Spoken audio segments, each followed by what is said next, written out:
zina nedeniyle boşanma davasıyla normal boşanma davasının arasındaki fark nedir? Burada aldatma eylemi nasıl ispat edilecek? Casus yazılımı, izinsiz ses ve görüntü kaydı, bunlar boşanma davasında kullanılabilecek mi aldatmayı ispat etmek için?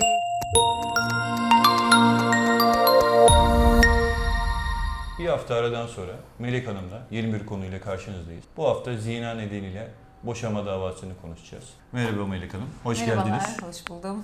Bugün yine çok şıksınız. Çok teşekkür ederim. Kolyeniz de güzelmiş. Evet, bu kayınvalidemin kayınvalidesinin yani Babaannemin. babaannemin kolyesi, hediyesi. Babaanneme de kaynanası Kendi kayınvalidesinden. Kayınvalidesi, evet. Kendi kayınvalidesinden. 100 yıllık bir geldi. kolye o zaman. Evet, babaanne de 102 yaşında. Allah Evet. uzun ve sağlıklı ömürler versin. Amin. Hazırsanız başlamak Ben istiyorum. gayet hazırım. Tamamdır. Öncelikle şunu sormak istiyorum. Zina kelimesinin anlamı nedir?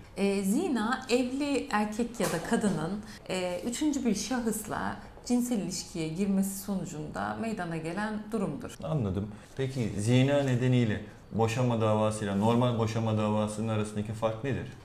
Şimdi zina özel boşanma sebeplerinden biridir ve Türk Medeni Kanunu'nun 161. maddesinde düzenlenir. Anladım. Ve boşanma davalarında da ispatı en zor olan boşanma sebeplerinden Evet. biri. Böyle olunca diğer boşanma sebeplerinden ayrılıyor. Anladım. Peki zina nedeniyle açılacak boşanma davasında bir süre var mıdır? Yani hak düşürücü süre ya da zaman aşımı? Vardır. Zina olgusunu öğrendiğin tarihten itibaren 6 ay içerisinde dava açmak gerekiyor. Peki. Her halükarda da 5 yıl içerisinde zina eyleminin gerçekleştiği tarihten itibaren. Yani şöyle dersek zina eylemi 27.8.2017 yılında gerçekleşmişse ve sen ne zaman 5 yılda eklediğimiz zaman ne oluyor? 27.8.2022 yılına kadar bu davayı açabiliyorsun. Evet, Doğru 5 mu? yıl içerisinde açılabiliyor ama öğrenme tarihi önemli. O zina olgusunu, eylemini öğrendiğiniz tarihten itibaren 6 ay içerisinde davanın açılmış olması gerekiyor. Peki burada aldatma eylemi nasıl ispat edilecek? İnsanlar bir evin içinde yaşıyor. Yani bu olaylar gizli Tabii, ya da dört otel duvar arasında adalarında oluyor. yaşanan bir olay. Tabii, Bunu tabii. nasıl ispat edeceksiniz? İspatı en zor boşanma sebeplerinden biri zaten zina. Otel kayıtlarıyla ispatlanabilir. Evet. Telefon kayıtlarıyla ispatlanabilir. Tanık beyanlarıyla. Nasıl oluyor? Mahkemeden Otele yazı otel yazılıyor. kayıtları. Emniyete yazı yazılıyor. Evet. Şahsın otel kayıtları çıkıyor. Bilmiyorsa bile. Hani zina lehtarı Evet. bilmiyor. İşte hangi otelde konakladığını. Kocam beni aldatıyor ama işte otelde mi aldatıyor, evde mi aldatıyor? Yani bir şekilde hasbelkader öğreniyor ama detaylarına hakim olamıyor. O zaman ne yapıyor? Ne yapıyoruz? Emniyete yazı yazdırıyoruz mahkeme vasıtasıyla. Mahkeme emniyete yazı yazıyor ve otel kayıtları geliyor. Evet. Sonrasında o otellere ayrı ayrı yazı yazılıyor. İşte şu tarihte şu şahıs konaklamış, işte Kimle kiminle konak- beraber konaklamış. Bunlar zina olgusunu ispatlar nitelikte delillerdir. Fotoğraflar, ses ve görüntü kayıtları, mesaj kayıtları, telefon kayıtları. Mesela lüzumsuz zamanlarda uzun konuşmalar, işte günde birden çok kez karşı cinsle olan telefon Ya da görüşmeleri. gece vakti. Gece vakti de olabilir. Mesajlaşmalar. Bu tarz kayıtlarda Aldatma olgusunu. boşanma davasına delil olarak dayanmaktayız. Tanık beyanları da önemli. Yani bütün bunlarla, delillerle örtüşen tanık beyanlarıyla da bu olguyu desteklemek gerekiyor. Peki yani tanık duruşmaya girip ne söyleyecek? Yani aldatmayı nasıl görebilir ki? Yani Tabii ki. Evet. Şimdi zina eyleminde mahkeme cinsel ilişki arıyor. Yani Doğru. sadece git oturup bir kafede muhabbet etmek, flörtleşmek bir zina eylemi değil. Değil. Onun için cinsel ilişkinin varlığı aranıyor mahkeme nezdinde. Bu da tabii 4 duvar arasında yaşanıyor. Tanık ne anlatabilir? İşte otele el ele girerlerken gördüm. evet. İşte eve Girerken. el ele girerlerken gördüm. Ya da bana anlattı. İkrarı bazen Evet. zina tarafının ikrarı olabiliyor. Bunlar tanık beyanlarıyla mahkemede ispat edilebiliyor. Peki casus yazılımı, izinsiz ses ve görüntü kaydı, bunlar boşanma davasında kullanılabilecek mi aldatmayı ispat etmek için? Casus yazılımlar ve kişinin rızası dışında gizli kamera yoluyla ses ve görüntü kaydı alınması haberleşme gizliliğinin ihlali suçunu oluşturur. Ya böyle bir eylemde bulunursanız sadece boşanma davasında yasak delil değil, ceza mahkemelerinde de yargılanma olasılığınız var. Bu sebeple bu tarz deliller boşanma davalarında değerlendirilmiyor. Peki WhatsApp kayıtları bunlar istenebilecek mi mahkeme kanalıyla? WhatsApp'ın Türkiye'de bir temsilciliği olmadığı için WhatsApp kayıtları istenemiyor. Ama elinizde WhatsApp yazışmalarına dair ekran görüntüleri varsa bunlar mahkemeye delil olarak sunulabilir. Bilirkişi incelemesi yapılıyor ve evet. Evet, tabii telefon üzerinde, bilgisayar üzerinde bilirkişi incelemesi yapılabiliyor. Peki aldatma eylemi affedilebilir mi? Yani affetme derken affederse zaten boşanma davası açılmaz. Ama aldatma eylemi gerçekleştikten sonra ve kişi bunu bildiği halde tatile çıkması, aynı evde yaşamaya Tabii, devam tabii, etmesi tabii. bir affetme olarak kabul edilebilir mi? Evet, yani aldatma eylemi oldu. Taraflar bunu konuştular. Belki ikrar etti aldatan taraf.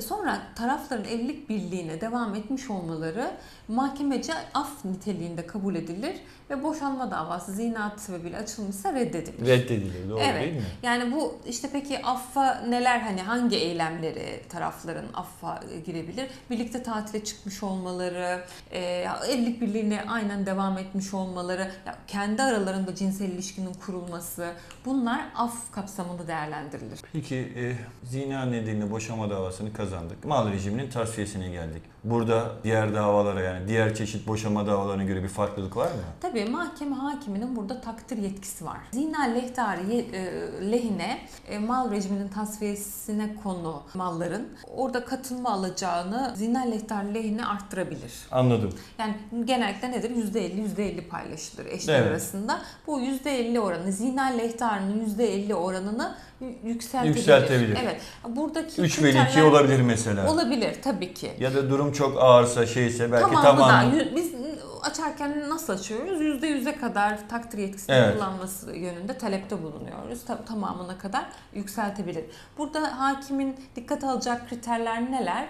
Evlilik süresi, aldatma fiilinin vehameti, yani ne Evet. şekilde oldu, uzun Ağırlığı. yıllardır mı? Evet, o da önemli. Müşterek çocuklar var mı yok mu? Bu velayet kimde? Ya bütün bunlar değerlendirilerek mahkeme hakimi takdir yetkisini kullanabilir. Peki aldatılan eş bu aldatma fiilinin ortağı olan 3. kişiye karşı tazminat davası açabilir mi? Açamaz. O yasaya göre sadakat yükümlülüğü eşler arasında bağlayıcı. Yani üçüncü kişilerin size sadakat yükümlülüğüyle bir bağı yok. Bu sebeple üçüncü kişiye karşı evli olduğunu bildiği halde benim eşimle birlikte oldu diye manevi tazminat davası açılamaz. Kısa bir süre için Değil mi? Bir aralar. mesleğe yeni başladığımız dönemlerde, biz 15 yılız bu arada, mesleğe yeni başladığımız dönemlerde bu tarz davalar açılabiliyordu. LH kararlar alıyorduk ama sonra Yargıtay dedi ki bence doğru olan bir karar da verdi. Sadakat yükümlülüğü eşler arasında geçerlidir. Üçüncü kişileri bağlamaz. Bu sebeple manevi tazminat davası açamazsın üçüncü kişiye. Anladım. Ama şöyle bir durumla karşılaşırsanız, o üçüncü kişiler bazen çok pişkin olabiliyorlar. Zina Evet. lehtarı eşe mesajlar, hakaretler, fotoğraflar gönderebiliyorlar. Tahrik edici eylemlerde bulunabiliyorlar. Artık iki kişinin arasında bir ilişki oluşuyor. Doğru Evet, mu? yani zina lehtarı ile üçüncü kişi arasında da artık bir ilişki Evet. kuruluyor, bir bağ kuruluyor. O zaman bu eylemlerden dolayı manevi tazminat davası açabilir. Anladım. Son bir sorum olacak Melek Hanım. Bu aldatma fiiliyle şiddet fiili aynı boşanma davasında var olduğunu kabul edelim. Yani bir eş aldatıyor, diğer eş de şiddet uyguluyor. Hangisi daha ağır ya da hangisi Zina. daha kusurlu? Zina eylemi kesinlikle daha ağır bir kusur. Yani böyle bir şey olduğu zaman şiddet uygulayan kişi o zaman tazminat ödemeyecek. Doğru mu? Ya da şeye girecek durumuna göre. Tabii. Aynen öyle. Zina eylemi daha ağır bir kusur kabul edildiği için Evet. zina lehtarı tazminat alabilir. Anladım. Melek Hanım teşekkür ederim cevaplarınız için. Benim burada bir meslektaşlarıma bir naçizane Tabii, buyurun, ufak buyurun, bir buyurun. tavsiyem olacak. Evet. Zina nedeniyle boşanma davalarında ispat çok zor genellikle ve bazı davalarda reddediliyor. Bu sebeple bu davaları terditli açmanızı öneriyorum. Nedir bu? Hani ne şekilde açacağız? Zina olmadığı takdirde evlilik birliğinin temelinden Anladım. sarsılması şeklinde açılırsa yani bir Davanın yandan reddedilmesi. evet, davanın reddedilme ihtimali bertaraf edilmiş olur. Söyleyeceklerim bu kadar. Teşekkür ederim Melek Hanım. Ben teşekkür ederim. Videomuzu beğendiyseniz beğenmeyi ve takip etmeyi unutmayın. İyi günler dileriz. dileriz.